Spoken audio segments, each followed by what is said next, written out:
Je vais devenir maître d'échecs. Alors, bonjour à tous, on se retrouve après une très longue absence de 3 mois sans vidéo, 3 mois sans YouTube. Donc j'en ai parlé, au travers un texte qui résume très, très bien en fait mon ressenti. Donc, je vous invite à le lire, je vais le mettre dans la description. Et OK, pour ceux qui auront la flemme de lire parce que ça reste assez long, je vais vraiment, vous le résumer. En gros, j'avais besoin de me recentrer sur moi-même, sur ce que je fais, sur ce que j'aime et vivre des choses autres que YouTube. Donc évidemment, après, c'est bien mieux expliqué, c'est très difficile à faire en une phrase. Mais voilà, c'est ça le résumé, on va dire. Et on va parler un peu de cet objectif. Je préviens aussi d'avance, cette vidéo, bah, ça se voit, je pense, elle est très peu préparée, elle est peu structurée. Il n'y aura pas de montage, il n'y aura même pas de partie d'échecs. Donc elle s'adresse vraiment à ceux qui aiment ce que je fais, ceux qui sont fans, entre guillemets. Et aussi pour moi, je pense que cette vidéo bah, me servira un peu d'archive. Et à mon avis, je serais hyper content bah, de voir comment j'étais il y a quelques années, mon état d'esprit, ma façon de parler, etc. Ok. Donc déjà, cet objectif de maître, ça date pas d'hier, hein, pour être honnête. Je pense que ça date de 2017, quand j'avais 17 ans. À 17 ans, j'étais 1700 feeds. Donc bah, c'est plutôt honorable, mais c'est pas non plus du haut niveau, mais c'est bien. Et OK, j'avais l'ambition de progresser, donc j'ai écrit sur un carnet pour la première fois de ma vie, première fois que j'ai écrit sur un carnet d'ailleurs, mon objectif de devenir maître. C'est-à-dire que j'ai déjà vu sur internet en fait que c'était bien d'écrire cet objectif, c'est ce que j'ai fait pour la première fois. Et bah, j'ai pas trop bossé à côté, donc on va dire c'était plutôt une parole dans l'air.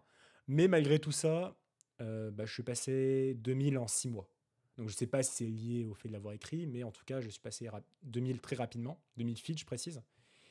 Et après, j'ai eu un peu de mal à dépasser 2000, hein. J'ai un peu stagné à 2000 pendant quelques années, 1 an, 2 ans.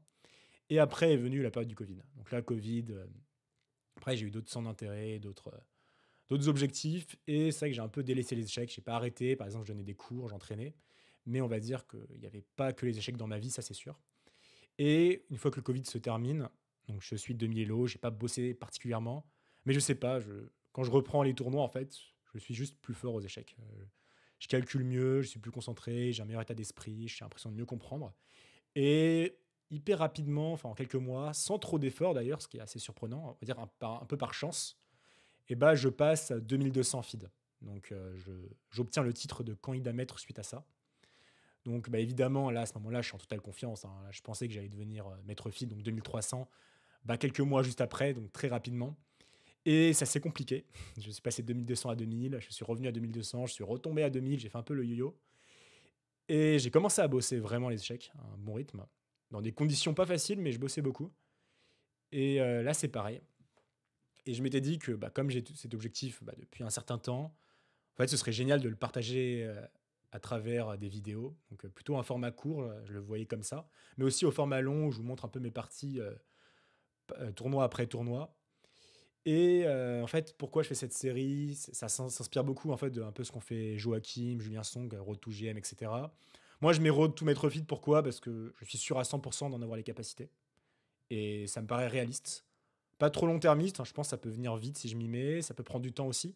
Mais dans tous les cas, ce qui est important, c'est pas le temps que je vais prendre pour y arriver. En fait, ce qui m'intéresse, c'est vraiment le processus, c'est-à-dire, moi, ce qui m'importe dans les échecs, c'est pas forcément, d'en vivre ou quoi que ce soit, c'est plutôt progresser, jour après jour. Donc c'est plus ça que j'ai envie de véhiculer et j'ai l'impression qu'en fait, bah, si vous avez lu mon texte, je pense que ce style de vidéo va beaucoup plus me correspondre, c'est-à-dire que bah, je vous partage mon objectif qui me tient à cœur, quelque chose bah, qui me passionne, enfin qui me motive beaucoup à m'investir dans les échecs. Et aussi, ça montre un peu l'amélioration de soi, le fait de faire toujours mieux, de persévérer. Et moi, c'est quelque chose bah, qui est l'une de mes valeurs, je pense, et que j'ai pas forcément spécialement montré au travers de mes vidéos, enfin, pas comme je le voulais en tout cas. Bah, donc je suis très content de le faire maintenant. C'est un format que franchement j'ai hâte un peu de voir aussi comment ça va rendre. Et voilà, c'est tout ce que j'avais à dire. Je tenais à remercier déjà tous les gens qui m'ont soutenu au travers bah, mes 9 premiers mois de création de contenu. J'ai eu énormément de messages. Honnêtement, bah, je m'attendais pas autant. Par exemple, j'ai dépassé 10 000 abonnés sur Instagram. Sachant que moi, je connaissais rien au réseau, rien au montage, rien à la création de contenu. Bah, pour moi, c'est pas inespéré parce que j'étais assez ambitieux quand j'ai commencé, mais ça reste très agréable. Donc, bah, merci pour tout. Et j'espère que le flex va commencer. Et d'ailleurs, hein, je dis ça comme ça peut sembler un peu humble, comment je le dis, c'est-à-dire j'ai pas d'objectif de temps, j'ai pas de deadline, je cherche juste à progresser. Je suis très sérieux sur un truc, je vais vraiment devenir maître. Ça, vous pouvez en être sûr. Et voilà, c'est tout ce que j'ai à vous dire. Prenez soin de vous et du coup, on se retrouve très bientôt pour le début. Je pense que je vais commencer à montrer un peu ce que j'ai fait aux États-Unis, parce que j'ai eu des parties intéressantes, des tournois intéressants. Et on se dit à bientôt. Allez, ciao.